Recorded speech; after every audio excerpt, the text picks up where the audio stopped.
Bonjour à tous, bienvenue dans cette nouvelle vidéo, la vidéo traditionnelle, parce que la dernière vidéo sur ce décor, c'était le top de l'année dernière finalement. C'était celle-là, et bonne année du coup. Techniquement, bonne année. Ouais, bonne année, bravo, bonne année. Alors, c'est quoi le principe, messieurs, de cette vidéo? Ça va être du coup de donner notre top commun, donc le top Pictural Things de l'année 2023. Mais après, je crois qu'il y a une petite subtilité. C'est ça, en fait, on fait le top commun de la 10e à la 4e place. Une mention honorable avant nos podiums, et ensuite c'est le podium de chacun. Voilà, nos 3 films préférés de cette année. Et petite chose, il n'y aura pas de flop cette année. Voilà, on en fait parfois, mais cette année, je pense qu'avec Flo, on n'a pas vu assez de films pour faire des flops. Max en a vu trop. Mais du coup, on s'est dit, on va juste faire une petite mention flop. Il y a le chapitrage de toute façon qui est en description, donc vous pouvez vous balader de film en film. Et ben, on commence avec la 10e position.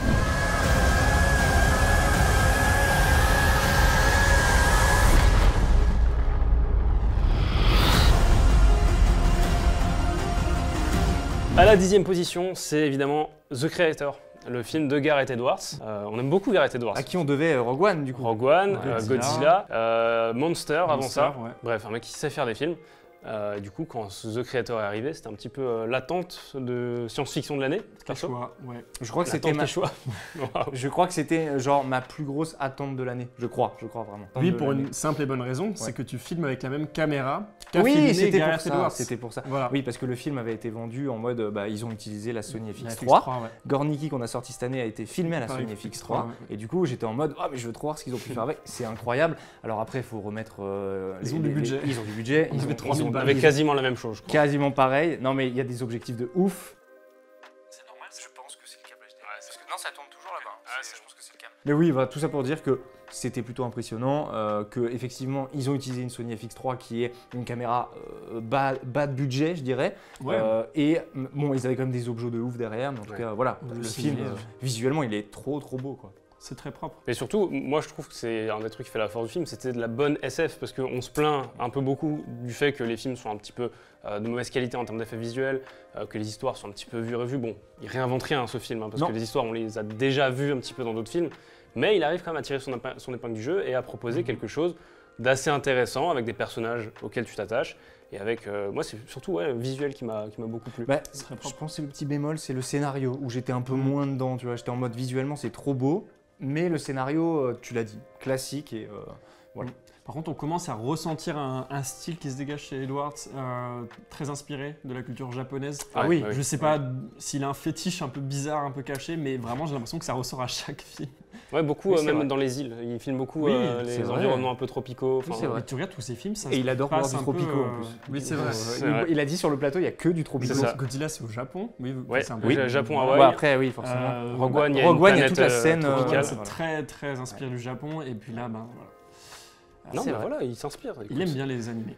Mais ouais, même ça joue bien. Comment il s'appelle l'acteur? John David Washington et Gemma Chan, qui joue vraiment très bien. L'actrice qui joue l'enfant, j'ai pas son nom, mais il s'affiche là. Pareil, c'est assez convaincant. C'est vrai. Ça marche plutôt bien. Voilà. J'avais un peu peur du film, encore une fois, avec genre, tu sais, la figure un peu paternelle, l'enfant, le côté un road movie avec, qu'on connaît, qu'on a déjà vu beaucoup de fois. Mais je trouve que c'était pas mal. Là, ça a changé. Ce qui pouvait faire peur, c'est aussi le principe. C'est un film, les machines, les humains, tu dis on connaît. C'est sorti à un bon moment aussi. La bande-annonce, je me souviens, était sortie un petit peu quand il y a eu les mises à jour de ChatGPT. C'est vrai. Du coup, c'était vraiment en mode, regardez, ils vont faire un film sur ChatGPT et tout. Et vraiment, c'était sorti au bon moment. ChatGPT le film. Je pense que la production du film a démarré avant la sortie officielle de ChatGPT. Un petit peu. Il y a eu un autre film, tu couperas, mais il y a eu un autre film cette année qui était aussi en plein dans l'actu. Je sais plus ce que c'était, putain. Si, c'était. Il est pas dedans. Non, c'est Mission Impossible. Vous l'avez vu. Il y a aussi le truc de l'intelligence artificielle. Ça, tu pourras. Mission Impossible qui n'est pas dans cette vidéo. Non, malheureusement. Désolé, Johan. No pressure.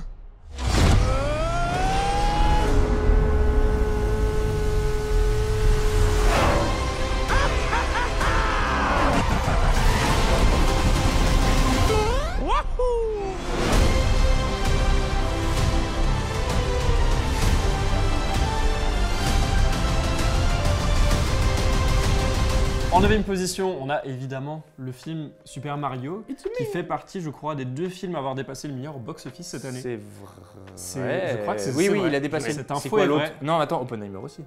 Je suis pas sûr. Non. Ah bon? C'est Barbie. Ou alors il s'en rapproche. Ouais, je sais plus. Parce que je crois qu'il y a que 2 films. Il y en a un autre. Oui. De rien. Il viendra peut-être dans la suite de la vidéo, vous verrez. Mais du coup, oui, Mario, Super Mario Bros le film. Super drôle. Quoi? C'était super sympa, super intéressant.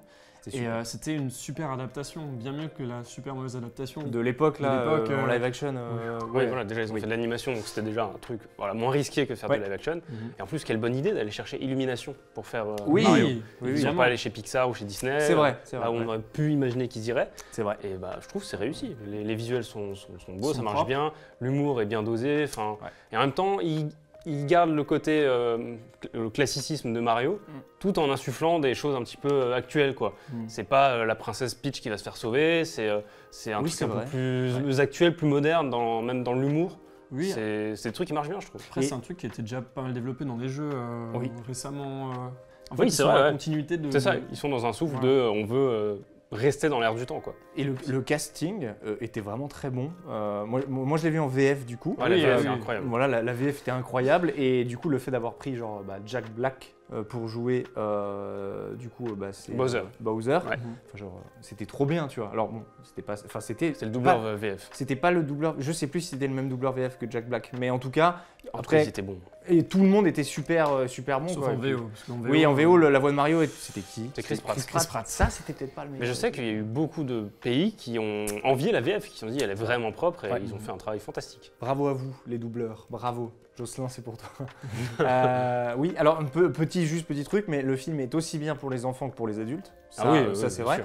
Mais c'est vrai que le scénario, moi encore une fois, comme The Creator, visuellement j'ai adoré. Et juste le scénario allait un peu vite, était un peu facile.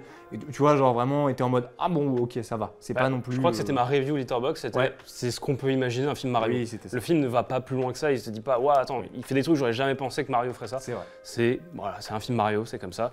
Il y a tout ce qu'on aime dans Mario. Et tout ce qu'on peut reprocher à Mario aussi, quoi. Donc, Mais par contre, la scène post-générique, vous l'avez vu la scène post-générique ou pas? La scène post-générique qui annonce du coup, alors attention spoiler, mais qui annonce une suite, ou en tout cas que Yoshi arrive dans l'univers, ça j'ai trouvé ça très très cool. Donc vraiment, j'ai hâte de voir la suite. On sent qu'ils ont pris le risque de faire un film Mario après le succès du film Sonic, pardon. Oui. Parce qu'en vrai, c'est des films qui ont tellement bien marché, qui ont été très bien reçus pour des films du genre. C'est vrai. Ils se sont vraiment dit, ok, là on peut y aller, on peut sortir un film Mario. Et je pense que ça va ouvrir une porte qui aura du mal à se refermer. On a déjà vu, il y a Nintendo s'est dit, oula, il y a un petit boulevard. Mais là, il y a plein de trucs qui sont prévus. Il y a un film Minecraft qui est prévu, qui est rentré en production avec Jason Momoa. Mais ça, c'est bizarre. Jason Momoa qui ne sera pas dans la suite de Stop, vous verrez, pour de bonnes raisons. Ouais, parce que les films qu'il a fait cette année. Voilà.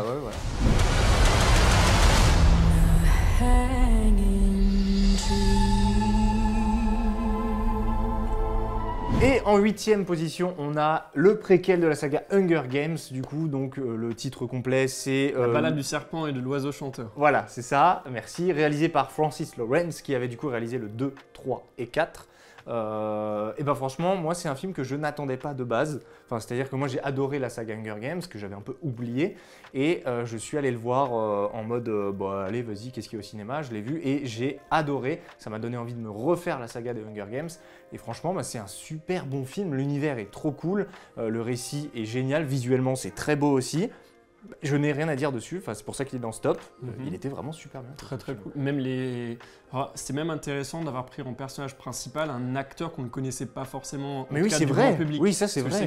Il a fait des petites séries et tout. Tom Bliff, qui je trouve très très très très bon. J'ai peur que ce rôle colle un peu trop à la peau. Bon, après, c'est pas, il va sans doute pas revenir. Enfin, je sais pas si. Donc, ça m'étonnerait que ça lui colle à la peau, tu vois, genre. Mais en tout cas, il a fait un très très bon pour un premier gros film qui marche bien. Très bien joué. Très bien joué. Très bien joué. Et même Rachel Zegler qui chante très bien aussi. Moi j'ai adoré et tu sais que c'était la première fois que je la voyais dans un film. J'avais pas vu West Side Story et tout. Du coup, c'est la première fois que je la découvrais dans un film. Et moi j'ai bien aimé. Alors je sais qu'apparemment elle s'est pas mal fait un peu clasher sur les réseaux sociaux pour plein de trucs. Genre les gens ils étaient en mode Blanche-Neige qui va. Voilà, typiquement. Mais moi j'ai bien aimé. Je trouve qu'elle le joue bien, son personnage du coup de Lucy Gray dans le film. Lucy Gray. Ouais, j'ai vraiment kiffé. Enfin bref, honnêtement, la saga Hunger Games, moi je le dis ici, elle est sous-cotée à mes yeux. Voilà, c'est sous-coté. C'est surcoté, je le dis. C'est sous-coté. Alors tu couperas pas, elle est surcotée. C'est sous-coté, c'est vraiment cool. Avec ce con qui met 2 étoiles. J'ai un deuxième t-shirt en dessous avec marqué Hunger Games. C'est surcoté. Ça serait drôle un t-shirt comme ça.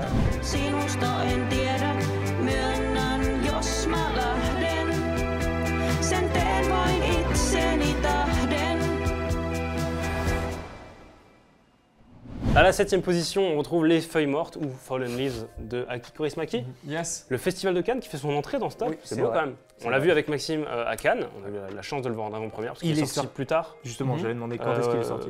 Mois d'août. Je sais pas. Ok. Il est sorti plus tard dans l'année en Il tout est cas. pas sorti plutôt genre en automne. Oh. Ah. Mais ouais, du coup, le film est très cool. C'est il y avait un petit peu la blague que Max avait fait sur Letterboxd, c'est le La La Land. Non, c'est quoi? J'ai même pas la vanne. Finland. Voilà, La La Finland. Ok. C'est un petit peu le même esprit, quoi. Moi, ça me fait aussi un peu penser, dans l'esprit, dans l'énergie du film, à Cold War de Pavel Pawlikowski. Du Treyarch.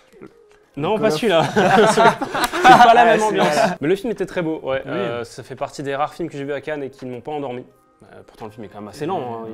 Non, il est court, il dure une Non, lent, j'ai dit. 1h20. Oui, ouais. C'est contemplatif, c'est chiant Pas comme tant tous que les ça, films qu'on hein. voit à Cannes. C'est même pas. En fait, c'est juste des décors très simples. Ouais, c'est ça. C'est juste des situations très drôles. C'est un film très drôle. Oh, le chien du film. Mais oui. Quel régal ce chien. Vraiment un On film l'embrasse. très drôle.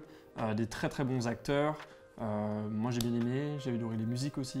Ouais, la photo aussi était très Je jolie. reviens sur une review Letterboxd qui m'a aussi fait rire, qui résume bien le film. Vraiment, on dirait que les critiques aujourd'hui, c'est des reviews Ouais, Letterboxd. c'est ça. C'était un gars qui disait que c'était Before Sunrise, mais pour la classe ouvrière. Ouais, c'est ça. Un peu drôle. ça. Parce que ça parle aussi. Il y a aussi un petit truc autour de. Je sans rentrer dans les détails, mais de la guerre en Ukraine qui joue aussi sur la situation en Finlande, les ouvriers, tout ça. En fait, il y a tout un truc politique. Quand tu te rends compte de toute l'histoire qu'il y a derrière, tu te fais putain, c'est bien plus qu'une comédie. Mais c'était très cool. Mais surtout que le film a un peu un visuel, une esthétique à l'ancienne. Parce que Oui, moi, quand, très dans ma tête, communiste, il se passait dans les années 80, tu vois, Ouais, 90, alors que pas du tout. Ouais. C'est juste que c'est filmé dans les décors qui font que, enfin même, je crois, les optiques qu'ils ont utilisées, ça doit être des trucs qui rendent un peu cette esthétique-là. Et du coup, ça marche plutôt bien. Et d'ailleurs, meilleur film qui utilise des extraits de The Dead Don't Die. Ouais, c'est vrai. Il faut le préciser. Quoi, ils ont utilisé des extraits Oui. de The... Quoi Enfin, ils vont voir The Dead Don't Die au ok, cinéma. voilà. Et c'est drôle qu'il était à Cannes, parce que du coup, The Dead Don't Die, il voilà. était à Cannes Exact. quand on y était. Mais je crois qu'ils ont fait ça en mode c'est une blague pour dire le film est vraiment pas fou. Ah d'accord, ok. C'était Jim Jarmusch. Oubliable. Ouais, Ouais. Jim Jarmusch qui m'a foutu un vent. Voilà, une deuxième fois. C'est dur. Tu te souviens bonjour Monsieur Jarmusch, il passe devant moi. Oh là là. L'année prochaine, je mets 203. We are supposed to be the good guys. We are.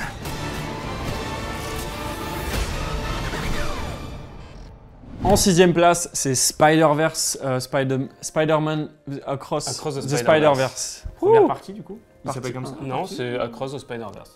Ah oui, le prochain s'appelle Beyond. Beyond. Beyond the Spider-Verse. Film d'animation suite du film qui est sorti l'année dernière, il y a 2 ans. En 2018.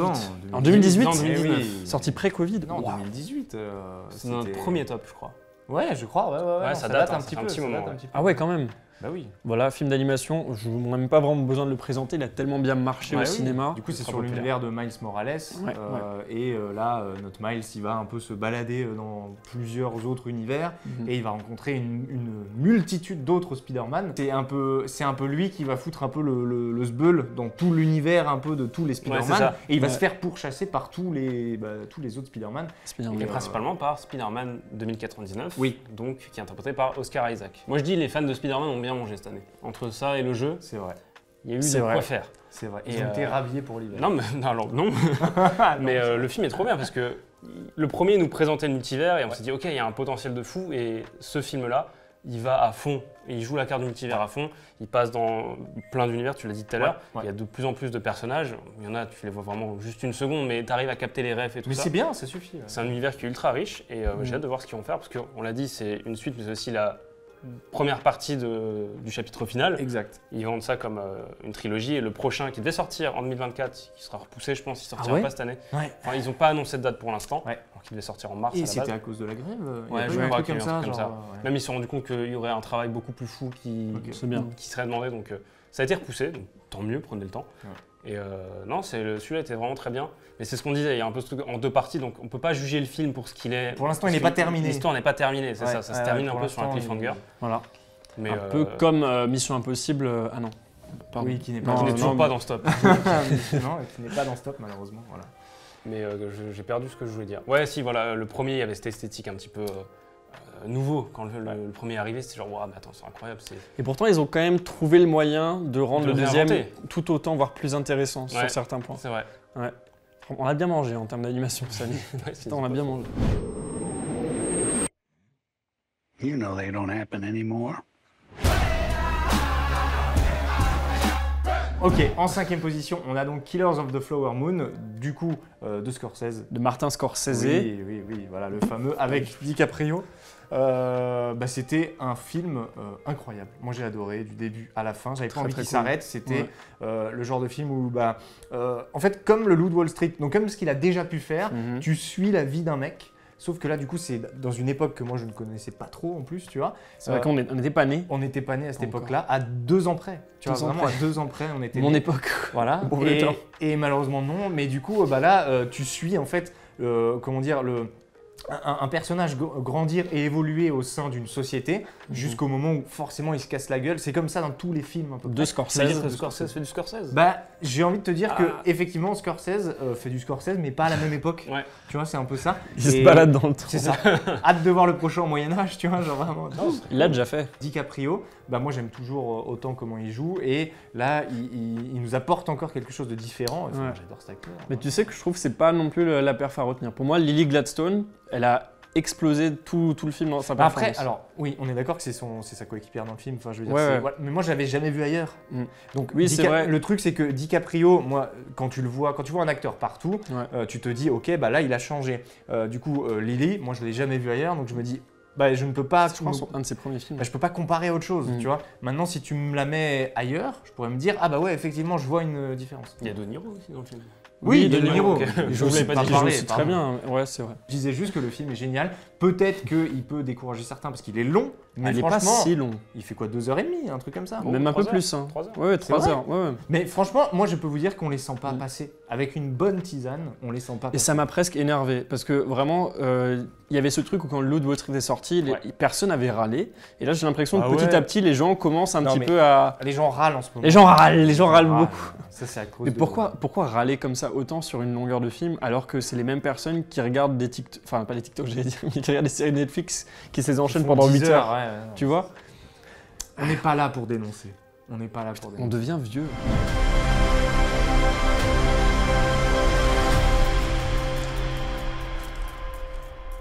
What was your favorite part? En 4e place, encore un grand réal, c'est Spielberg qui nous a régalé cette année avec The Fabelmans, qui est un petit peu son film autobiographique, qui raconte son histoire d'une manière un petit peu romancée, mais dans les grandes lignes, c'est ce qu'il a vécu. Et ça se sent que c'est un truc intime qu'il avait envie de raconter, c'est très personnel. Et ça parle de plein de choses, ça parle de sa famille, ça parle d'amour, ça parle de son amour pour le cinéma. Et le film est beau en plus. Il y a une poésie, les images sont belles, tu sens qu'il est amoureux de son enfance. Ouais. Ça m'a fait penser au film Super 8 de J.J. Abrams. Qui a été produit par Spielberg. Justement, il y a vraiment un côté où tu vois le petit Spielberg au final, tu sens que c'est à peu près lui qui apprend à faire des films. J'ai trouvé ça trop cool, franchement. Très très cool. Même l'acteur principal qu'on a plus. C'est con parce que le film est sorti aux États-Unis je pense en novembre, un truc comme ça. Ah oui, c'est vrai. Et depuis, on n'a pas entendu. Enfin, le film s'est un peu enfoncé. Mais j'ai l'impression que c'est le cas avec tous les Spielberg. Au bout d'un temps, ils disparaissent, ils tombent dans l'oubli. Surtout que celui-là, c'est pas comme Ready Player One qui a une ambition de blockbuster. C'est vrai. Je pense qu'il y a plein de gens qui sont passés à côté et qui savaient peut-être même pas que c'était du Spielberg. C'est vrai. Parce que la com était assez discrète, quoi. C'est pas comme ces autres gros films. Aussi, mais il était bien. Mais le film est trop bien, il y a des bonnes prestations. Il y a Michelle Williams. Qui joue la mère du personnage. C'est Frogen qui joue le beau-père. Le beau-père, c'est ça. Voilà. Et Paul Dano qui joue le père. Paul Dano, Vraiment, tout le casting est incroyable. Et il y a un peu plusieurs chapitres, plusieurs moments de vie. Et c'est ce que tu disais tout à l'heure pour les films de Scorsese. Oui. Tu suis un petit peu l'évolution. C'est du Spielberg. Et c'est le film qui, à la fin, quand la fin arrive, t'es un peu. Moi, j'étais exactement. Moi, quand la fin est arrivée, je n'ai pas compris que c'était la fin. Mais oui, limite, j'étais en mode. C'est le début là. On a envie de savoir ce qui va se passer. Attendez, il faut qu'il fasse son fameux E.T. téléphone maison. Moi, je l'ai. Avec. Attends. On peut le dire ou c'est spoilé ça? Vas-y. Qu'à la fin, il y a un grand réalisateur dans l'histoire qui est joué par un grand réalisateur dans la vraie vie. Oui, voilà. Ça, c'est très cool. Ça, c'est vrai que c'était bien. Donc, John Ford joué par David Lynch. Putain, il l'a dit. C'était notre top commun. Parce que maintenant, on n'est plus trop d'accord. Maintenant, c'est fini. On est obligé de mettre un petit peu des catégories et de dire on va passer dans un top, machin, voilà. On va commencer avant ça, on va mentionner quelques flops. Les flops d'abord? Les flops, on va faire les flops. Ok, d'accord. Ok, waouh, tu veux te rappel, parce que l'année dernière, on s'est fait allumer sur Avatar. Mais comme tous les ans. Comme tous les ans. On précise. Oui, mais oui. C'est pas des mauvais films ou des films qui n'ont pas marché. On s'en fout de ça. Alors, je précise que le mien, si, c'est une merde. Juste. Oui, bon, en l'occurrence, c'est des merdes. En l'occurrence, c'est une merde. Mais c'est surtout des films qu'on avait envie de voir. On s'est dit, tiens, ça va être sympa. et au final c'est pas bien. En Donc, fait, voilà. normalement, c'est ce qu'on disait là, le rapport. Il y a un rapport entre attente et résultat. C'est ça. Et Une c'est déception. Voilà, c'est un avis perso. C'est-à-dire que l'année dernière, si on revient sur Avatar, on l'attendait tous. Et Flo et moi, on a été déçus. C'est pour ça qu'on l'a considéré comme un flop. Mais le film, il est très beau, il est très bien. Voilà. Et... Ok, donc calmez-vous. Ok. On va se refaire allumer sur Avatar cette vidéo. En mode, mais putain, tous les ans. Revoyez la vidéo, vous avez compris ce qu'on a dit. Ok. Est-ce que qui veut commencer avec son petit flop de l'année là? Allez, son petit chouchou. Allez, moi je me lance, c'était Transformers. Rise of the Beast. Rise of the Beast. Ou Rise of the Power Rangers, G.I. Joe, enfin bref. Faut arrêter de citer nos trucs internes. Écoute, c'est celle qui a le mieux marché, j'ai fait 7 j'aime. J'ai fait 7 likes. Je l'ai rattrapé il n'y a pas longtemps justement pour les besoins de cette L'arrivée vidéo. des Letterboxd. Exactement. Et franchement, c'était C'est un horrible, Un intenable. fiasco. C'est horrible. Tout ce que faisait de bien Michael Bay avec les premiers films, ils l'ont oublié. Et en fait, je comprends pas, ils sont dans une espèce de volonté de faire un reboot, mais en même temps une suite. Parce qu'ils citent les films de Michael Bay, mais en même temps, ça n'a plus aucune cohérence en termes de temporalité, parce que ça se passe avant, mais en même temps, enfin, il n'y a rien qui va. Le film est laid, le film est pas intéressant, les personnages humains sont... Tu t'y attaches pas. Même les robots sont pas du tout attachants. Mais pire que ça, Optimus Prime, est détestable dans le film. Horrible. Il passe son temps à faire la gueule, à râler. J'avoue, un vieux robot grincheux là. Tous les combats qui étaient bien dans les premiers, tu sais, un petit peu point de vue humain, où t'avais un petit peu ce truc de démesure. Là, tu l'as plus du tout. Ils se battent dans les montagnes au Pérou. Il y a personne. Voilà, donc tu risques rien. Putain. Voilà, grosse déception. J'en parlerai pas plus parce que ça m'énerve. Mais ne le voyez pas. Ou voyez-le, mais tout seul. Dommage. Pirate. En cachette, ouais. Voyez-le en cachette parce que c'est un peu. Pourtant, c'était bien Bumblebee. Hein. Ah, Bumblebee était mieux. Ah oui, en comparaison, c'était mieux. Moi, mon flop, évidemment, c'est Napoléon de Ridley Scott, réalisé par cet homme de plus de 80 ans, beaucoup trop vieux. Il faut arrêter Ridley Scott, la maison de retraite. Napoléon qui a beaucoup divisé. Il y a des gens. Pour mieux régner. C'est juste une devise elle est bien. que je vous donne. C'est joli. Mais oui, Napoléon, c'est un film très compliqué à aborder. Perso, je suis pas du tout rentré dedans. J'avais beaucoup d'attentes parce que Napoléon, on sait que c'est une œuvre cinématographique qui est difficile à adapter, qui devait être adaptée par Stanley Kubrick. Ça devait être son dernier film. Il y a un super livre qui relate ça, si jamais vous voulez une idée de cadeau. Pour l'année prochaine. On ne peut pas en parler une fois sur la chaîne. Il devait y avoir une vidéo. Les films qui sont jamais sortis. Si, ouais. Peut-être un jour. Et du coup, Ridley Scott s'est dit pourquoi pas moi, pourquoi pas faire une adaptation de l'histoire de Napoléon, mais à ma sauce, d'un point de vue britannique, c'est-à-dire Napoléon est un dictateur qui en a rien à foutre de tout, qui est complètement fou, qui est complètement con. Et c'est un peu ce que le film montre. Et en soi, faut pas toujours rester lié à la réalité et aux faits historiques. Mais là, vraiment, en fait, il nous a fait un film c'est nul en fait. C'est juste. T'arrives pas à le digérer, il n'y a rien qui correspond. J'arrive plus à parler. Mais il n'y a pas un truc aussi où le film doit faire beaucoup plus, il doit faire 4 heures parce qu'il est prévu pour de base, oui, mais je ne sais pas s'il sortira cinéma. Je sais même pas s'il sortira sur Apple. Je sais pas si c'est toujours d'actualité, mais je sais qu'il y a une version qui dure vraiment plus longtemps. Il a fait mais j'ai coupé pour le cinéma, du coup ça n'a aucun sens. Ouais. C'est pas une excuse en soi. Non, c'est pas ça qui va changer drastiquement. Ah non.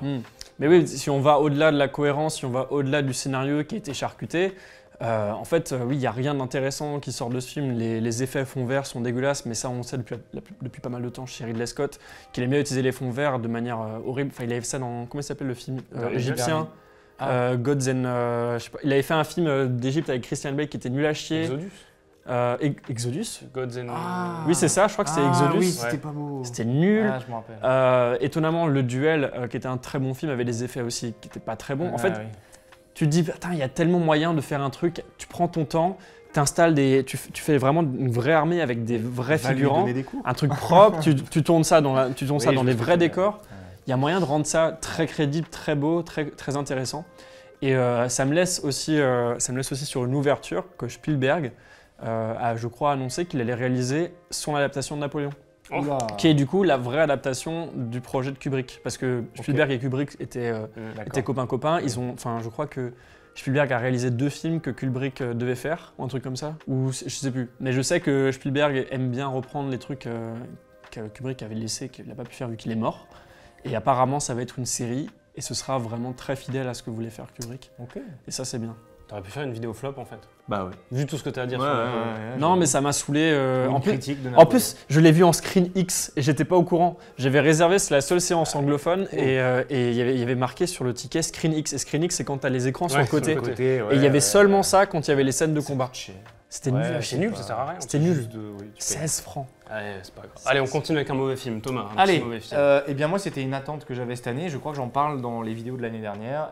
Ça a été annoncé qu'il y allait avoir du coup un nouveau film Astérix, mais que c'était un peu le nouveau Alain Chabat, c'était vraiment avec la troupe de Guillaume Canet, avec Gilles Lelouch. Enfin, la bande à Guigui. La bande à Guigui, mais surtout ce renouveau un peu du film Astérix que nous on a eu étant plus jeunes, avec vraiment de nouvelles vannes, de nouvelles références, plein de caméos à droite à gauche.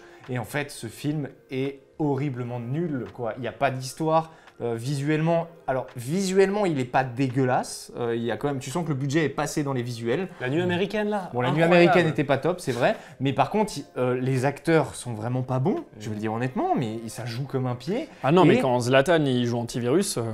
Non, mais même la quand princesse. Angèle, elle fait c'est oui ou c'est non. Ouais, voilà. En fait, si tu veux, ce film, c'est une vidéo YouTube. Ce n'est pas un film. On dirait ton tonton à Noël qui fait Ouais. Elle est bien ma blague ou pas? Non, mais c'est jamais drôle, non, jamais. Et tu sais pas qui a écrit cette merde, quoi. Non, il y a des vannes vraiment que je trouve limite, alors que je suis pas quelqu'un qui est en mode oh c'est touchy, mais genre la vanne de on vous êtes cerné, non ils sont plutôt bridés. T'es en mode est-ce que vous venez vraiment de faire cette vanne là? Enfin je veux dire qui ça fait rire aujourd'hui? Enfin tu vois tu te dis et du coup j'ai re-regardé celui de Chabat. Bah putain il fait rire celui de Chabat et je veux dire il marche bien, l'histoire est trop intéressante. Là, je suis désolé, mais est-ce qu'on peut me résumer l'histoire de celui-ci, l'Empire du Milieu? C'est quoi l'histoire? C'est Serge le Mytho qui veut pécho une meuf. Ouais, et c'est une princesse. Mais du coup, c'est pas Astérix, quoi. Ben non. Si, parce qu'ils boudent la moitié du temps. Astérix et Obélix, ils se font la gueule. Ils se font la gueule parce qu'il y en a un, il veut devenir vegan. Mais à la fin, en fait, non, vegan, c'est pas bien, on mange quand même de la viande. Que des vannes qui tapent à côté, c'est... Wow. Et le pire, c'est en fait, moi, ce qui m'énerve beaucoup, c'est que ce film, il y a eu une communication monstre. Le budget le plus important pour un film français, je crois, de tous les temps, ou un truc comme ça. C'était un des plus gros budgets de tous les temps. Et en fait, tout ça pour une vraie daube.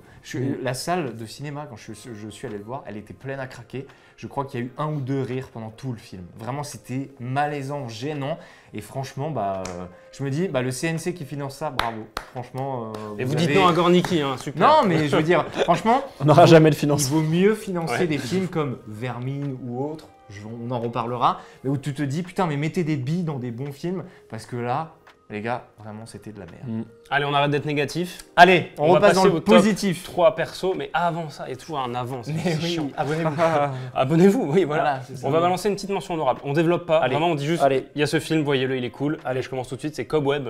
C'est un film coréen qu'on a vu à Cannes avec Maxime. Kim Ji-woon. Kim Ji-woon, c'est ça. Et dedans, il y a en plus l'acteur qui était dans Parasite. Kang Ho-song. Celui qu'on a vu. Kang Ho-song. Kang Ho-song, voilà. Il est génial. C'est un film qui parle de tournage. On dit pas plus, mais il est cool, il est génial. Moi, je retiens surtout que mes jambes étaient comme ça pendant toute la soirée. Je vois.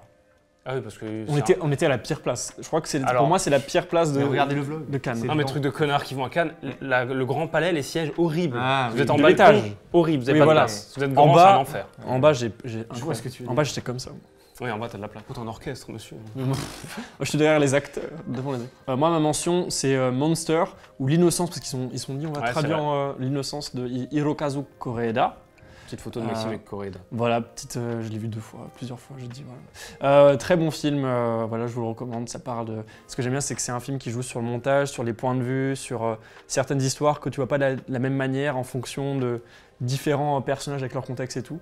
Très bon film qui est, je crois, encore en salle. Donc rattrapez-le. Voilà. Et ben moi de mon côté, je vais parler de Talk to Me. Voilà, petit film d'horreur. Oui. Trop bien. Petit film d'horreur. Il a changé par rapport à ce qui est marqué. En fait, j'avais Donjons et Dragons que j'ai aussi adoré, mais comme ça, ça me permet de le placer. Putain, voilà. Bref, Talk to Me du coup fait par, et je ne sais plus le nom des réalisateurs, mais en tout cas c'est des youtubeurs de base. Et franchement, c'était une claque. Ce film est vraiment cool. C'est un petit film d'horreur qui change, qui fait bien. Ouais, A24. Et du coup, franchement, c'était. Si vous aimez les petits films d'horreur sympas et qui sont un peu nouveaux, allez voir ça. Et surtout, putain, ça vient de youtubeurs que je regardais quand j'étais plus jeune. Et donc, tu les suivais en plus. Je les suivais étant plus jeune. Beau, et en fait, j'ai vu le film et j'ai capté après que c'était eux. Et j'étais en mode, oh, c'est incroyable. Ils ont réussi. Franchement, ouais, tu te dis, ils partent de YouTube et ils arrivent à faire des films comme ça. Donc, continuez les gars, c'est trop bien. Voilà.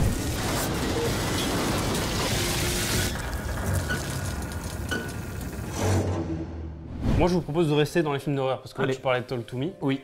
Je vais rester dans les films d'horreur, mais on passe en France cette fois-ci. Ok. Parce que mon top 3, c'est Vermine de Sébastien Vanitschek. Film qui est sorti là tout récemment, je crois. C'était le 27 décembre. Je l'ai vu hier soir. Je l'ai vu il y a 2 jours. Voilà. Je l'ai vu hier soir aussi. Pareil. Ouais. On voulait le voir. Je sais que quelqu'un a mis en commentaire sur une de nos vidéos. Attendez Vermine avant de faire vos tops. Et bah t'as eu raison parce qu'il est dans le top. On l'a attendu. Je sais plus. Mais le commentaire, ça. Géraldine peut-être. Je sais pas Géraldine. Mais oui, pour vous pitcher le film, c'est un film d'horreur avec des araignées. Voilà. Ça peut vite faire nanar, pitch de film un peu moyen. Et ben moi j'ai trouvé ça super cool. En plus c'est français. Donc on parlait de financement et de. Justement, c'est ce que je disais, mettez des billes là-dedans.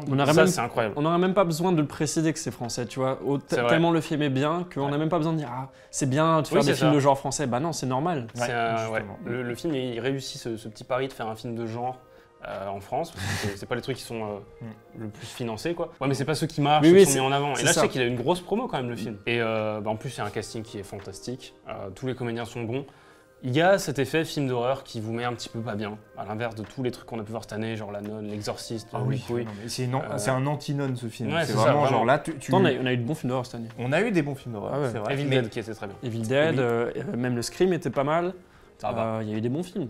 Mais là, ce qui est bien avec Vermine, c'est que ça te fait peur, mais ça te fait stresser plutôt. Ça te fait vraiment, tu vois, devant le film, tu es en mode ouh là là, tu vois, t'as un peu peur et tout. Donc vraiment, moi j'ai. Ouais, t'as des petits frissons quoi. Quand t'as un personnage, tu vois l'araignée derrière lui qui se déplace. Je veux pas être à ta place. Et bon, le film, il peut être critiquable. Il y a plein de petits trucs. On en a parlé. Scénario, on en a parlé, mais le but c'est de mettre de la bonne vibe. Surtout qu'il est en ce moment au cinéma, donc vraiment là, les gens qui regardent la vidéo. Enfin, oui, il sera encore au cinéma. Encore au cinéma. Ce qui marche très bien. Je sais pas si je mettrais beaucoup d'extraits parce que s'il y a des gens qui sont arachnophobes. Alors après, il faut quand même se dire. Sachant que chaque extrait, il y a une araignée. Oui, c'est vrai qu'il y a tout le temps des araignées. Mais c'est vrai que là, niveau araignée, tu es servi. Mais moi, je sais que les araignées, ça me fait quand même peur, enfin je veux dire j'aime pas ça. C'est du cinéma. Mais déjà c'est un film, c'est ce qu'il faut se dire. Et en plus, alors certes il y a des plans qui vont te mettre un peu mal. Du coup le réalisateur disait en interview que c'était pas un film pour te faire avoir peur des araignées non plus. Tu vas pas être traumatisé des araignées en voyant ce film. Parce qu'il y a même un petit côté, genre je dis pas mais à la fin à un moment donné il y a un truc où genre il y a un peu un face à face avec une araignée à un moment donné. Mais il n'y a pas ce truc de « Ah, j'ai peur », il y a ce truc de « Ok ». Genre limite, c'est happy end pour tout le monde, tu vois. Happy end avec des gros guillemets. Non, mais tu vois le moment où le moment de la voiture. Et voilà. C'est plus comme dans Hogwarts Legacy. C'est plus comme dans Hogwarts Legacy pour ceux qui ont joué. Ou tu sais, quand tu. Oui, t'as l'émission avec les araignées. Tu sais, t'as des araignées. T'as déjà eu des araignées dans Hogwarts Legacy. Elles sont. Mais pas tant que ça, tu vois. C'est un peu la même chose. C'est très cartoon quand même. Tu vois, tu sens que tu regardes un film. C'est pas fait pour être ultra réaliste et très flippant. Mais pour finir sur Vermine, et je terminerai avec ça, c'est le film est beau. Il y a des plans, c'est propre, travaillé, il y a une vraie esthétique qui est recherchée. Il y a une vraie mise en scène. Et on parlait de film français. Ça fait pas film français. Si on vous dit pas que c'est français, on vous le double en VO à l'ancienne. C'est vraiment ça passe. Le film est très très bon. Et pourtant, donc voyez-le. Pourtant, en plus cette année, on a eu des super bons films français fantastiques. Il y a eu Le règne animal qui est incroyable, qui a de super beaux effets et qui se rapproche un petit peu de ça. Et je crois que c'était... Qui c'est qui a dit ça? Je sais pas si c'est Guillaume Canet qui l'a vraiment dit, mais de ce que j'ai compris apparemment... J'aurais pas dû faire assez. Non, mais je crois qu'il a dit, je crois qu'il a dit par rapport à Vermine, il faut que ce film marche pour que ça puisse ouvrir des portes à d'autres films du même genre.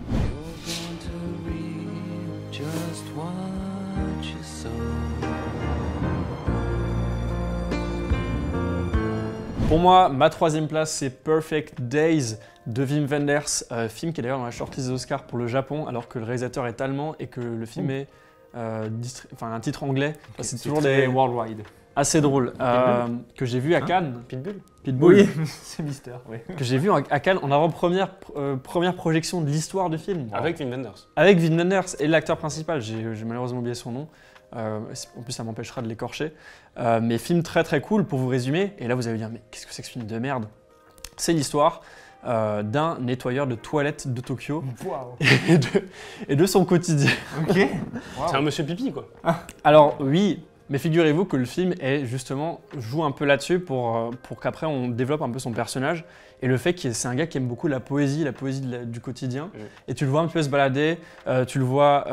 acheter des balais pour chier. Non, t'as sa nièce qui arrive et qui va un peu changer sa vie, qui va un peu l'ouvrir aux autres. C'est un gars qui aime bien en fait la beauté du quotidien. Et c'est un film très contemplatif, très beau, où quand tu regardes, tu te dis juste, en fait, c'est cool des fois de rien faire et juste de regarder un petit peu dehors, de voir le vent dans les feuilles des arbres, de parler à des inconnus dans la rue, des trucs comme ça. Et je trouvais une très belle morale. Et c'est un film qui a d'ailleurs beaucoup plu, ce qui m'a étonné pour un film très long, japonais, contemplatif.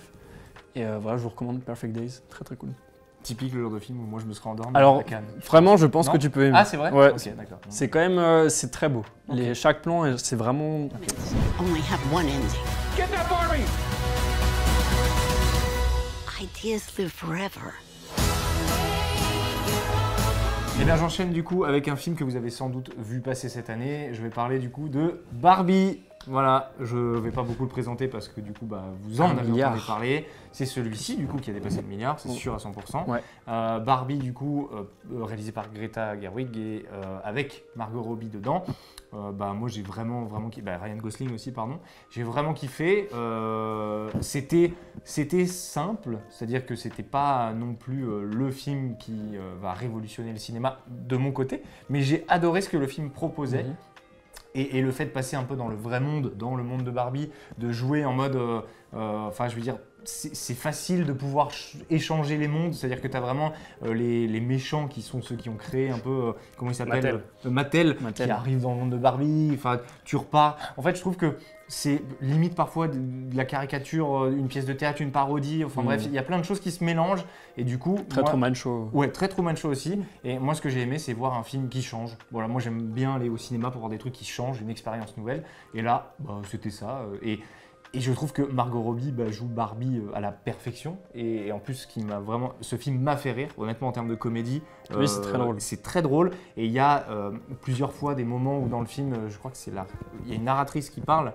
Ouais. Aussi, je sais pas si c'est la réal qui parle. Non, je crois que c'est Hélène Mirren qui fait la narration. La narratrice, à un moment donné, dit moi une phrase qui, moi c'était vraiment la vanne qui m'avait tué, c'était le truc du note à la production, Margot Robbie est forcément toujours belle pour jouer Barbie ou un truc comme ça, tu vois. Et j'étais en mode, oui. C'est des blagues de cinéaste. Mais non, mais j'étais en mode, c'est vrai que c'est drôle, tu vois, tu te dis, physiquement. Sur la feuille de service. Voilà. Non, mais c'est rigolo.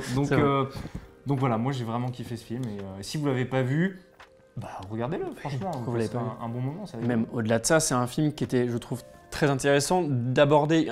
En fait, quand on l'avait vu, je me souviens sur le papier à l'époque, on s'est dit, putain, un film sur Barbie. De quoi ils vont parler. Alors que c'est un film qui est tellement profond, qui a une seconde lecture qui est très intelligente, qui se dévore comme une comédie qu'on a l'habitude de voir, comme un gros blockbuster, parce qu'il y a des gros décors, il y a de la musique, c'est très coloré. Et pourtant, c'est un film qui reste très intelligent, et je trouvais ça très cool. Et malgré les apparences, il nous a tous convaincus. C'est exactement ce que tu disais dans la vidéo où on parlait des films qu'on attendait, où on parlait de Barbie. C'est vrai. Tu dis genre, c'est Greta Gerwig et Bombard, il y aura un second degré, ça va être Je l'ai vendu. C'est même pas Bombard en plus. À l'écriture. Ah si, c'est Bombard. À l'écriture, Mais il devait Bombard. Coréen. Je sais que… Non, pas coréen. Ils ont écrit ensemble. Je sais plus, il y avait une histoire comme quoi il pouvait réaliser Barbie, mais il avait refusé et après il avait regretté quand il a vu que Greta Gerwig était dessus, sa femme du coup. Et voilà, ça aurait été drôle, ça aurait été bien qu'il soit dans le film Bombard.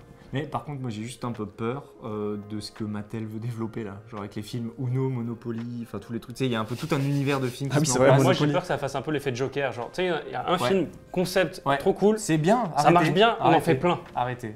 C'est dommage. Folie à deux, ça, je pense que ça peut. Non, là je dis pas, on l'a pas vu le film, mais.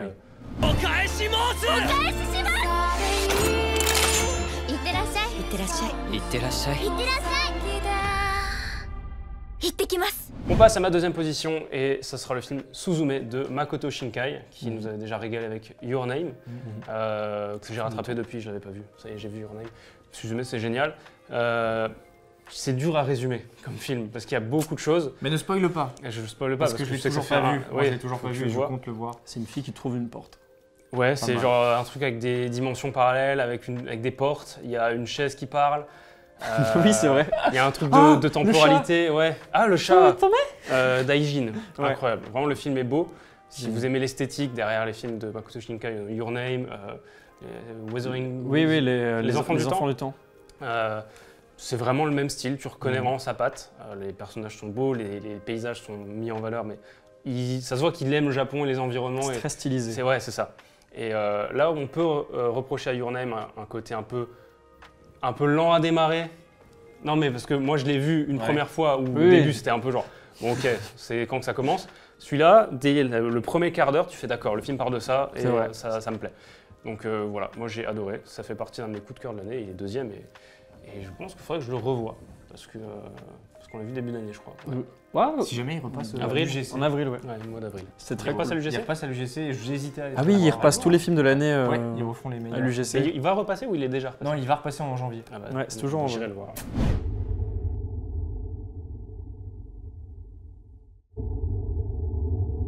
Et pour moi, ma deuxième place, c'est The Zone of Interest, ou la zone d'intérêt, parce qu'encore une fois, ils se sont dit, oh, les Français savent pas dire The. Ils vont pas comprendre le titre. Ils vont pas comprendre. De Jonathan Glazer, qui avait fait son dernier film, c'était l'excellent film, j'ai oublié, avec Scarlett Johansson. Comment il s'appelait? The Skin. Under the Skin. Under the Skin, avec Scarlett Johansson. C'était son dernier film et qui remonte à, je crois, 9 ans. Donc ça date un petit peu et c'est un réal qui à chaque fois, dès qu'il propose quelque chose, c'est toujours extrêmement intéressant. On sait que Under the Skin a eu une énorme répercussion après sur le cinéma de science-fiction. Et là, on parle d'un film très compliqué à résumer ou à aborder parce que pour vous faire... Je le résume pas du coup. En fait, non, mais en fait, je sais même pas si je peux le résumer sur YouTube. Concrètement, on suit la famille d'un officier allemand du camp de concentration d'Auschwitz et leur quotidien autour du camp. Donc c'est un film qui est très centré sur eux et qui te montre leur vie d'une manière très ordinaire, très simple, avec des plans très cadrés, c'est-à-dire qu'on a vraiment quelque chose de très centré sur eux. Et c'est très perturbant. Beaucoup de gens, dont moi, sont sortis de la salle chamboulés. Et c'est un peu ce truc où tu te dis, oh, les gens qui disent, oh, le film il a changé ma vie, il a détruit ma vie ou quoi. Et là, c'est le genre de film où je me dis, putain, c'est vrai que ça m'a foutu mal, tu vois. Genre ça te fout vraiment mal. Et moi, je me souviens, l'après-séance était catastrophique. Je marchais dans Cannes, c'est assez cool quand même.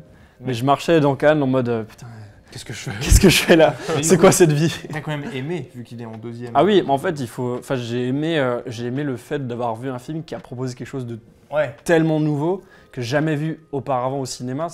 C'est incroyable ce que j'ai vu en salle. Et aussi, il faut être admiratif d'un travail pareil aussi. We'll all fly away together into the forever and beautiful sky.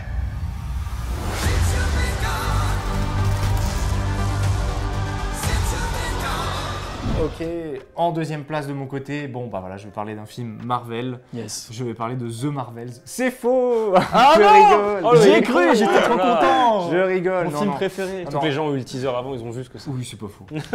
Et étonnamment, film Marvel dans ce top, ça va être Les Gardiens de la Galaxie 3. Le seul qui compte cette année. Et moi disons que depuis Endgame, j'ai pas trop aimé les films Marvel. Il y avait le Spider-Man No Way Home que j'avais bien aimé, mais les autres étaient un peu en mode bof. Et là, avec Les Gardiens 3, j'ai aimé surtout ce que la réalisation pouvait nous montrer, nous proposer, un truc un peu différent de tous les autres films Marvel. On n'arrête pas de répéter qu'on se bouffe les mêmes films avec le même style un peu de réal, les mêmes scénarios limite. Et là, on avait un truc différent. On avait quelque chose, j'ai envie de dire, si tu enlèves l'aspect MCU, le film peut marcher. Et ça, c'est rare de nos jours de voir un film Marvel qui marche sans le MCU. Ouais, c'était du frais, c'est vraiment un peu de la nouveauté, même si tu reconnais du James Gunn, et c'est quand même dans le MCU. C'est une lettre d'adieu. C'est une lettre d'adieu. Oui, c'est ça. Je trouve que c'est un beau finish. Tu vois, c'est vraiment. Je pense qu'ils l'ont laissé faire un petit peu. C'est pour ça. C'est un beau finish. Et en plus, le message un peu derrière, avec du coup un peu la maltraitance animale et tout ça. Genre vraiment, où tu vois, moi, ça m'a fait chialer comme une madeleine. Oui, pareil. Vraiment, alors même si c'est des images de synthèse et tout, genre quand tu vois tout ça, tu te dis, waouh. C'était dur. Il y a eu quelques moments où j'étais en mode j'étais en train de pleurer sur mon siège, en mode voilà. Mais franchement, super bien. Et je trouve que le film arrive parfaitement à jongler entre des moments d'humour et des moments justement où il faut pleurer, tu vois. Et les personnages sont tous bons. J'avais un peu peur suite aux autres films, genre il y avait Thor 4 où tu voyais les persos des gardiens où tu étais en mode oulala, ils deviennent quoi. Il y avait eu le Special Holidays, donc de l'année dernière avec les gardiens, où pareil, j'étais en mode, j'ai pas envie de voir la suite, tu vois. C'était que nul. Et en fait, là, tu sens que, ok, le film se tient, il est bon. C'est tout ce que je veux voir d'un film Marvel. Franchement, merci. Ils ont prouvé que c'était peut-être la meilleure franchise de Marvel, quoi. Ouais. Les gardiens. C'est vrai qu'elle se tient. Les trois films sont bons. C'est très bon. On va passer aux premières places. Allez. Et je vais mentionner un film si on m'avait dit l'année dernière, ça sera ton top 1, j'aurais fait, mais non. Mais pas du tout. Ça sera celui de Thomas. Mais oui, c'est vrai, c'est vrai.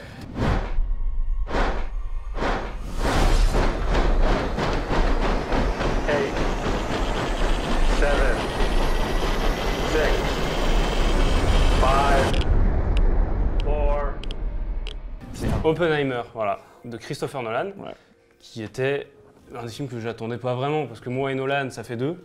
Je suis un peu genre, bon, oui, ok, c'est bien, j'aime bien les Batman, j'aime bien Interstellar, Inception, c'est sympa. Tenet, je crois que t'as adoré. C'était quand même pas mal de bons films. Non, mais c'est des bons films, mais je suis en mode, calmez-vous, ok, ils sont cool, mais sans plus. J'écoute pas. Et ben, Oppenheimer, pour moi, c'est génial. Enfin voilà, je trouvais que c'était trop bien. Le concept, c'est l'histoire d'Oppenheimer, le père de la bombe atomique, le projet Manhattan, comment ils ont développé l'arme atomique. C'était intéressant, ils ont réussi à rendre un film sur la bombe atomique de 3 heures. Pas chiant. C'est pas sur la bombe atomique le film. Oui, c'est sur Oppenheimer. C'est sur Oppenheimer, c'est ça qui est encore mieux. Mais parce qu'ils vendent ça comme ça, tu regardes l'affiche, il y a les deux. Mais le film n'est pas chiant du tout, je trouve ça vraiment fort. De par la mise en scène, parce qu'il arrive toujours à te dire « Regarde, on va raconter ça, et en fait, ça se passe en même temps que ce truc, et c'est en parallèle de ça. » La narration est très fluide, le montage, il aide beaucoup à ne pas faire en sorte que le film soit ressenti comme étant long et chiant. La musique aussi, Hans Zimmer, incroyable. Attends, c'était Hans Zimmer la musique ? Non, c'est Ludwig Göransson. Oui, c'est le même que Tenet. Oui, c'est le même que je me suis dit parce que ça fait 2 films que on sent en plus, il y a ses guitarres. Oui, c'est vrai. Oui. Mais la musique est incroyable. Génial. Et bon, jeu d'acteur, tout le casting, ils sont tous bluffants. Il n'y a rien à dire. Le film, vraiment, je vois pas vraiment de défaut. Personnellement, je trouve que le film il est tenu même pas du début à la fin. En fait, il est très long sur le papier, mais il est même pas long. C'est vrai. Genre, à chaque fois, il y a des rebondissements, des trucs qui t'amènent à une autre partie. Et je me souviens, le 3e acte, moi j'ai adoré, tu sais, le 3e acte avec le procès, le truc avec tellement de tension. Tout est mis en place et ça y est, maintenant tu joues avec les pions. Robert Downey Jr., excellent, peut-être son meilleur, pour moi sa meilleure performance. Il aura un Oscar, je pense. Oui, il est très pressenti pour l'avoir. Meilleur second rôle. Ouais, tu parlais tout à l'heure avec Zone of Interest de l'après-séance, après Oppenheimer, tu sais genre... On va aller boire un café. Ouais, c'est vrai. C'était un peu ce truc où le film, c'est ce qu'il veut, c'est ce qu'il veut mettre en place. Mais... Moi, j'ai vu Barbie juste après. C'est vrai. Très bonne idée, ça. C'est vrai. Mais voilà, pour moi, Oppenheimer, c'est le meilleur film que j'ai vu cette année. Et je pensais pas dire ça l'année dernière.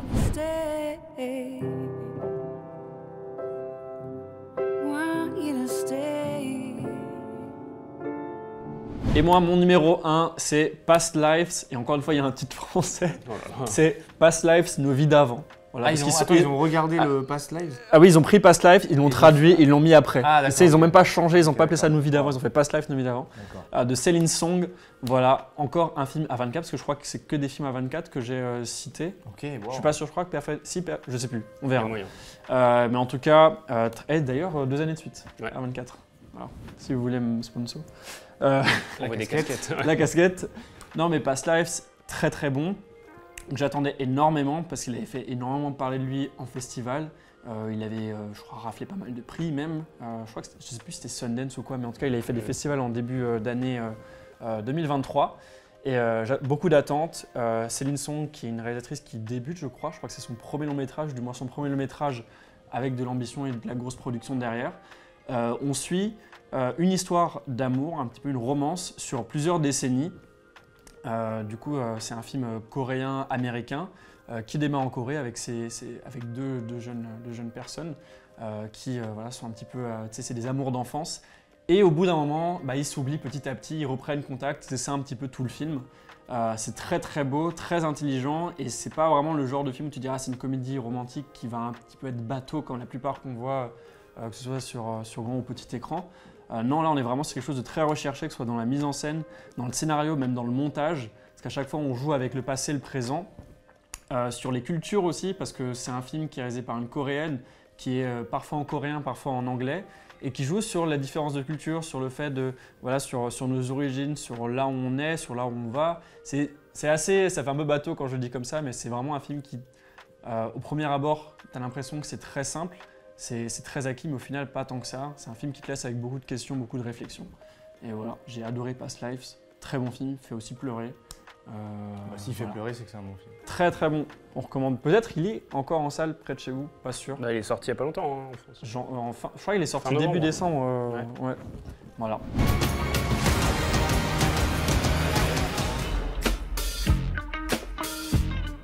Et ben du coup moi je termine avec un film. Si on m'avait dit l'année dernière que je le mettrais en top 1, Bah ça aurait marché parce que tu l'as vu l'année dernière limite. Mais, non, mais tu l'as vu il y a presque un an. Je l'ai vu au mois de janvier, c'est vrai. Non, moi je pensais que ça serait plus un film pour Flo. Mais j'allais dire, ouais, c'est marrant. Ouais. En fait, on a un peu inversé nos top 1. Oui, vous avez inversé vos top 1. Et ben du coup moi mon top 1 c'est Babylone. Voilà. Un film sur des rastas blancs. Non mais Babylone du coup de Damien Chazelle avec Margot Robbie. Mais dis donc, elle est 2 fois dans mon top 3. Bah Thomas alors. Et du coup bah aussi. Elle joue dans Les Gardiens. Elle joue dans Les Gardiens, mais oui. Elle fait Rocket. Elle fait Rocket. Elle pourrait faire Rocket. Elle le ferait très bien, ok. Bah, en même temps, il n'y a plus de Rocket. Non, alors j'ai jamais été en mode super fan de Margot Robbie, je tiens à préciser. Mais c'est vrai que par un concours un peu de circonstances, elle se retrouve dans mon top 3. Et Babylone, du coup, en fait, moi, pourquoi j'ai aimé ce film? Et c'est très simple, c'est parce qu'au final, ça raconte l'histoire d'un régisseur qui évolue dans le cinéma jusqu'à devenir limite producteur, réalisateur. Enfin, en gros, c'est tout ça. Ce que tu n'as pas réussi. C'est pas vraiment ça. C'est très triste ce qu'il est en train de dire. Quel bâtard. Mais... Je suis désolé, c'est faux. Mais... Non, c'est pas ça, mais c'est juste que, par exemple, toute la première partie du film, ça va être vraiment... Je ne me rappelle plus du prénom du mec dans le film, enfin du personnage principal, du coup, qui en gros... Manuel. Ouais, parce qu'il l'appelle Mani. Oui, c'est vrai. Et bah, du coup, de Mani, qui doit... Ses outils. Ses outils, qui doit faire des tâches un peu ingrates du métier de cinéma, c'est-à-dire vite aller chercher une caméra, essayer de résoudre des problèmes entre les acteurs et tout. Et en fait, tu comprends vraiment, et c'est là que je trouve que c'est intelligent, tu comprends vraiment que c'est un film fait par un mec qui, je pense, connaît tout bien les postes du cinéma, parce que tu vois tous les postes du cinéma, tu vois vraiment comment ça fonctionne sur un plateau. Et je sais que, alors j'étais peut-être insupportable quand j'ai vu ce film, mais j'étais du coup avec ma copine et j'arrêtais pas de lui dire en mode ah mais ça c'est ça c'est ça. Vrai. J'avais l'impression limite de voir un making of de film, tu vois. Mm. Et en fait, ce que j'ai trouvé intéressant, et ça m'a appris plein de choses, c'est que le film se passe donc au début du cinéma, de la grande ère du cinéma parlant. Et du coup, moi, ça m'a appris plein de choses sur cette époque que je connaissais pas. Et du coup, moi, je savais pas qu'il y avait ce truc il y avait des stars du cinéma muet qui ne sont pas passées après, qui n'ont pas fait la transition. Et en fait, du coup, il y a eu ce truc de tout le monde a dû se réadapter. Tu vois, tu sais, il y a la scène où ils essayent de tourner avec du son. Et genre, ils refont. Et je trouve ça incroyable. Et tu te dis, en fait, et ça, nous qui faisons des films aussi de notre côté, à notre échelle, je veux dire, le nombre de fois on a repris des scènes parce que putain, il y a une perche dans le champ ou on entend quelque chose. Ça m'a mis mal cette scène. En tant qu'assistant réel, tu dis, oula, j'ai envie de mourir. Mais oui, mais c'est ça. Et il y en a un qui meurt en plus à un moment donné dans le. Enfin, tu vois, genre. Enfin, tout ça pour dire que moi, ce film, c'était. Et moi, je vais dire l'expression un peu que les gens n'aiment pas, mais. C'est une lettre d'amour, une déclaration d'amour au cinéma. Tu vois ce que je veux dire ? Une déclaration d'amour. La scène de fin, j'ai pleuré. Non, mais alors, la scène de fin, je sais que beaucoup de gens ont critiqué la scène de fin. Ah ouais ? Qui ? C'est quoi la scène de fin ? Tu sais, il regarde le film. Non, il s'assoit dans un cinéma et il voit plein de films passer jusqu'à Avatar. Incroyable cette scène. Et oh là là, il a levé les yeux au ciel. Oh là là. J'ai rien dit. Mais c'est la meilleure scène du film. Non, mais je dis pas que c'est la meilleure. Je dis juste que c'était une bonne scène pour conclure le film. Moi, j'avais pas envie que le film s'arrête. C'est tout. Genre vraiment, j'étais en mode, mais continuer dans cette ambiance, dans tout. J'avais envie de continuer à être dans ce film et de vivre la vie. Moi, je suis arrivé, j'ai regardé le film et j'en suis pas sorti. Tu vois, j'étais en mode, putain, laissez-moi dedans. Thomas était dans un open world. Ouais. Non, mais j'ai adoré. GTA 6. Moi, j'ai adoré. Donc voilà, Babylone, c'est mon top 1 et ce n'est pas Mission Impossible. Il n'est toujours pas dans la vidéo. Il n'est toujours pas dans ce top, malheureusement. Et maintenant, la mention pour les films qu'on attendait, mais qui finalement, on les a pas trop aimés. Mais Mission en fait, Impossible. Peut-être que la suite va peut-être rattraper le truc. On va faire une vidéo où il dira Rebel Moon, Mission Impossible, c'était pas bien.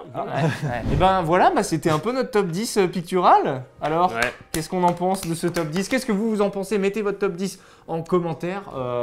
Checkez un peu ce qu'on fait sur nos réseaux aussi. On met un peu en lien, on a un petit lien, un camp. C'est quoi ? Un campsite. Un campsite, du coup. Il y a tous les liens, vous pouvez nous retrouver. Il y a plein de choses. Voilà, on a podcast, TikTok, Letterboxd, Twitch parfois. C'est rare. C'est plus rare. C'était il y a un an. C'est plus rare.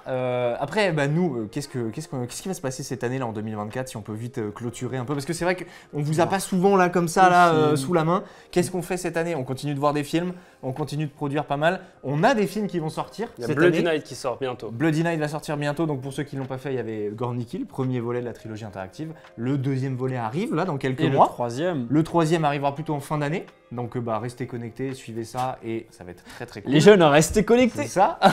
Je sais que notre threads. on sera présent à Cannes peut-être aussi cette année. Normalement. On sera présent à Cannes, donc si vous y allez, faites-nous un petit coucou, on pourra vous voir. Et puis on fait vraiment notre agenda de l'année. Bah non, mais en vrai, Alors, qu'est-ce qu'on fait cette année? On fera pas d'autres vidéos si ça se trouve avant l'année prochaine. On part en vacances en août, je pense. Et encore 15 août, c'est pas mal. Ouais, Un bon week-end. Normalement. Oui. Mais même la vidéo de l'année prochaine, le DOP, c'est pas dit qu'on la fasse ici. C'est vrai. C'est pas dit. Oui, c'était peut-être la Vous dernière vivez fois qu'on potentiellement voyait, la dernière vidéo ici. C'est vrai. C'est vrai. Inch'Allah, parce que. Voilà, on mettra un fond vert de cet endroit. Moi, j'ai un peu Après, la flemme de bouger le canapé. En vrai, c'est vrai que c'est facile à mettre en fond vert. C'est un fond vert d'ailleurs depuis le début. Bah oui. N'oubliez pas de vous abonner, en tout cas nous on repart pour de nouvelles aventures. Ciao!